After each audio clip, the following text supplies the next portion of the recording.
Here, and also the ultrasound we hook up right here. We do ultrasounds of all sorts of parts of our body, make sure we're still doing okay. And there's also over here the Slam D, which we don't have to set up, but that's where we do the measure our mass or our weight, see if we're losing or gaining weight. We can set that up over here too, our version of that. Again, there's a lot of science actually going on here too that we don't touch too much, but we just set up. It's a good place, and it's going pretty well. And this is Alex, as you can tell. This is the German flags in the back, ESA stuff. It's a good place for Alex. So let's move on to Node 2. Vacuum cleaner. Yes, it's a true point. We do have one of the most important pieces of equipment on the International Space Station, hidden up here. This is the vacuum cleaner, and it's the AC version. And we say, NASA's talk, that this is the only piece of equipment that doesn't suck on the International Space Station. But actually, this is actually much better than the old one, so we actually like it. And it's nothing too fancy, just a vacuum cleaner. But we have to use it every week. Keep ourselves clean. Come into Node 2. If you look on the picture here,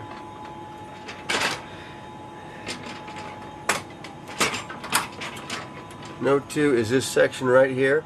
It's this front little piece that fits on the station. So it's actually where the shuttle used to front, and this black part is where the shuttle used to dock to. And so right now, there's nothing of course is docking to that, but we're in this area right after there. It's called Node 2. And so if you look out here, this is where the shuttle actually docked, is right through that hatch right that way. And there's still a device or a module called PMA-2 out there. And when we get a visiting vehicle such as a Cygnus or a SpaceX, we berth it down here on the nadir side, the lower side. So we'll open that hatch and we have that there. And again, so that's again the idea of being a node. It has multiple spots to attach to. So you have all four sections here around, and the one out the front, and actually one behind us. So it has actually 6 places to dock other modules too up here. Besides that, it's really our a workbench area and our living quarters in Node 2. So you come this way. Actually, you'll see over here another one of our workbenches. We'll usually keep both workbenches here and here. At this time, we have one in the Columbus module.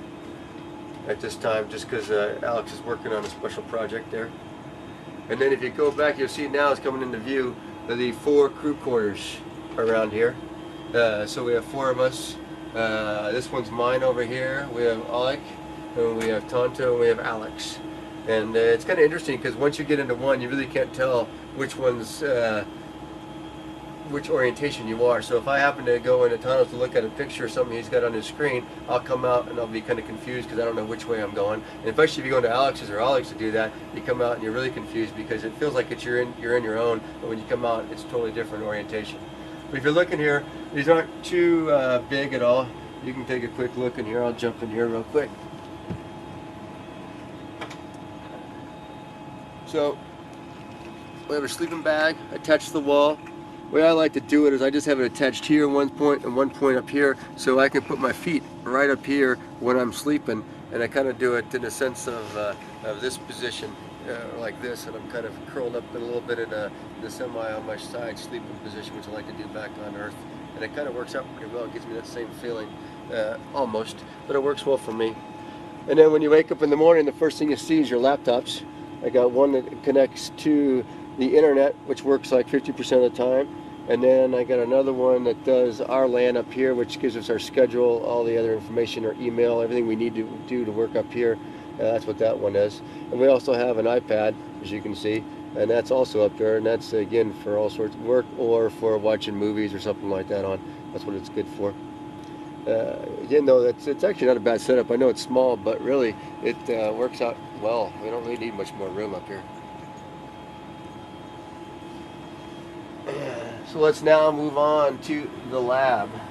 If again you look on here, so what we're doing right now is we're heading towards the back, towards the aft. We were in the very front, in the middle, and now we're going down this long path in the back. And the first one we come to is a lab. And you see on the back, on top of the lab I should say, at the very aft part, is this big structure over here. It's called this truss. Sorry. And on the truss we have the solar arrays. And so we can, of course, that's all on the outside, and we only get out there doing a spacewalk. But so that's kind of how this is set up, though, so you can see where we are. So here's the lab here. We're going to head into the lab. This is the U.S. lab.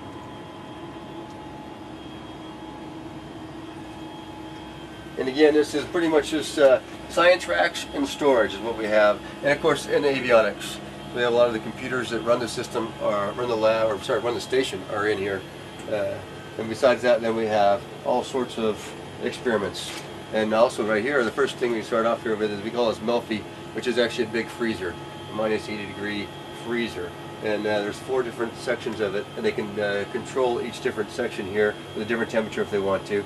And that's where we put, when we say with blood and stuff like that, we're going to put it in there to store it until it goes home.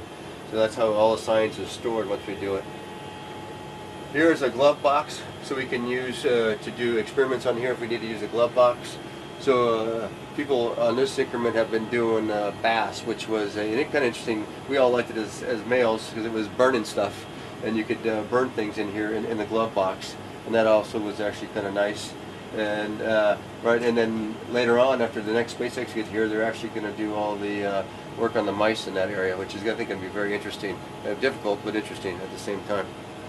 You go to the other side over here. In this little hidden area is what I've been working on lately. That's a Robonaut. You can hardly see him in here.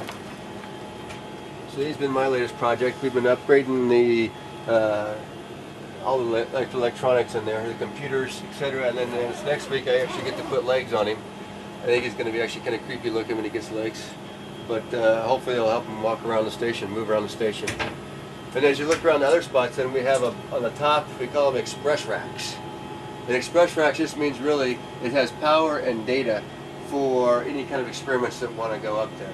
So if anything on the ground, somebody comes up with an idea for science, and all they need is a data connection and power, they can design it to fit in here, and we can easily put it on there, hook it up, and then they can control it from the ground and do all the science without much interaction from us, which actually works out pretty well because we'll set it all up and they can run a lot more.